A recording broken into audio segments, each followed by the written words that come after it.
And next thing I know, I'm just whipping the wheel. I just remember turning like 50 times to get out of the driveway because it was a really tight squeeze. And off we went. No license plates, nothing. And it's two 13-year-olds. And I'm just whipping down the street. And so I decided to pull into the first development on the left, is called Sepuit River Road. So I pull in there and it's this nice, like ritzy neighborhood or whatever. And with all these just stuck-up people, which I should have realized that would be not the good place to go with. But what happened was Kitty Smith. Oh, I don't get.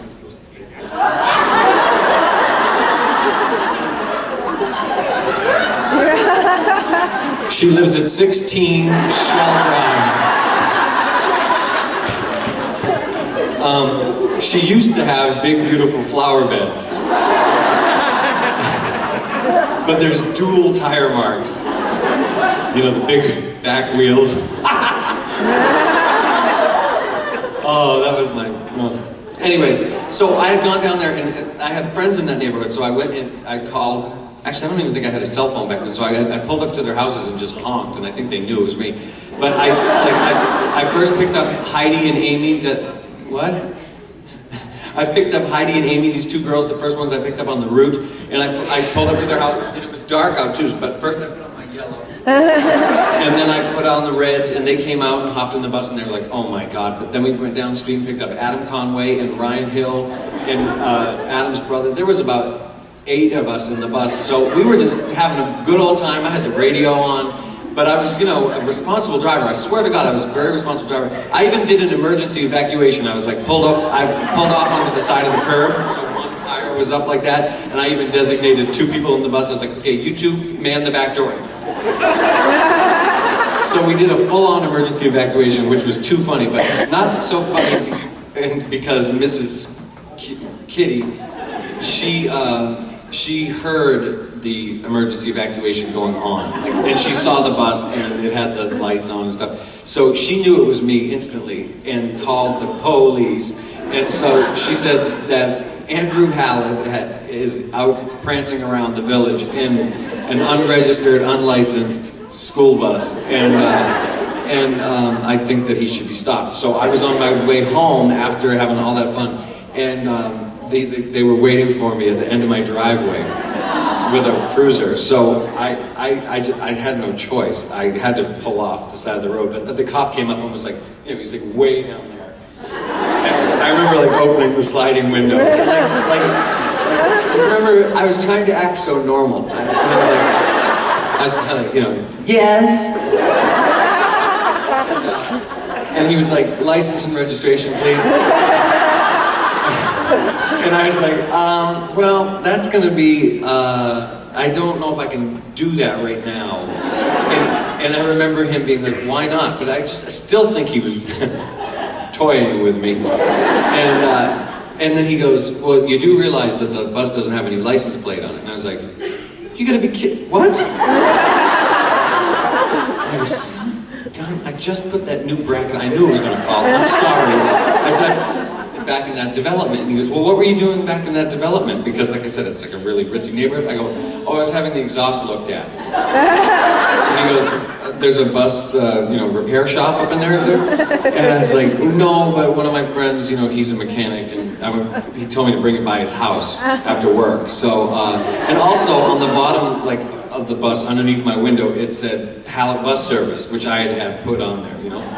Well, there was no, you know, Hallett Bus Service. So then they thought that I had stolen it. So long story short, they arrested me, cuffed me, and stuffed me. And I got taken to the big house, and I sat in jail for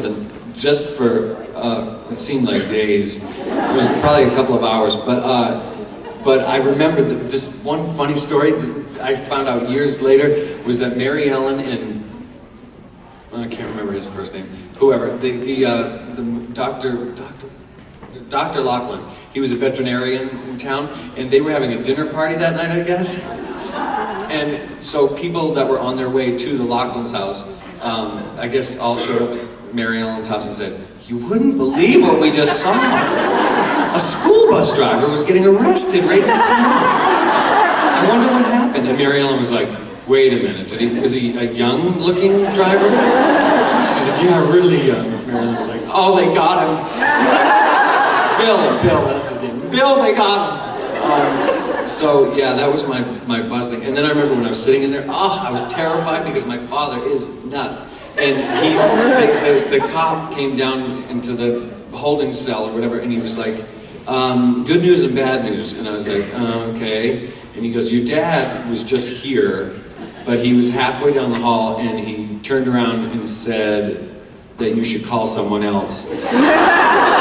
Because he was too pissed off to see you. I was like, ooh. Yeah, and he's like, and the good news is your mother's on her way again. And my mother was, she was livid at the cop. She was mad at the cop. And, right? Because the first thing I did when I saw her, I was like, oh, Mom, look. He had put the cuffs on tight, and there was like little indentation. Little indentation. I was like, Mom, my wrists! And she was pissed at the cop. I remember her just going off on him, which was just too much. But I later found out from the cops that I knew, this was a rookie cop. This was his first night on the job in Austin. Because I knew all the other cops. And I found out later that they had a bet going at the station, who was going to get me first. Which I think is scandalous. But yeah, that he did win the bet. Wait.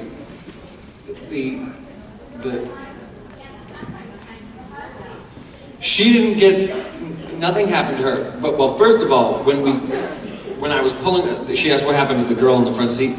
Well, she quickly went from the front seat to, about 3/4 of the way back, there's that hump where the tires are, the back tires.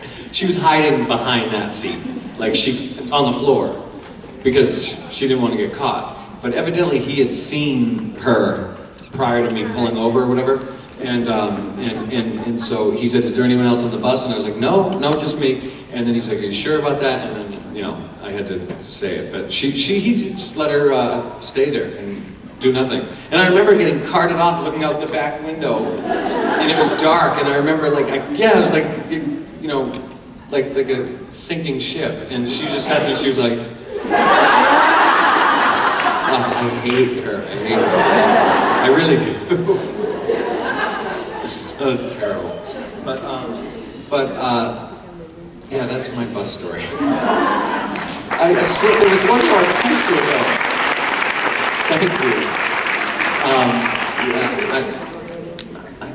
There was one last piece though.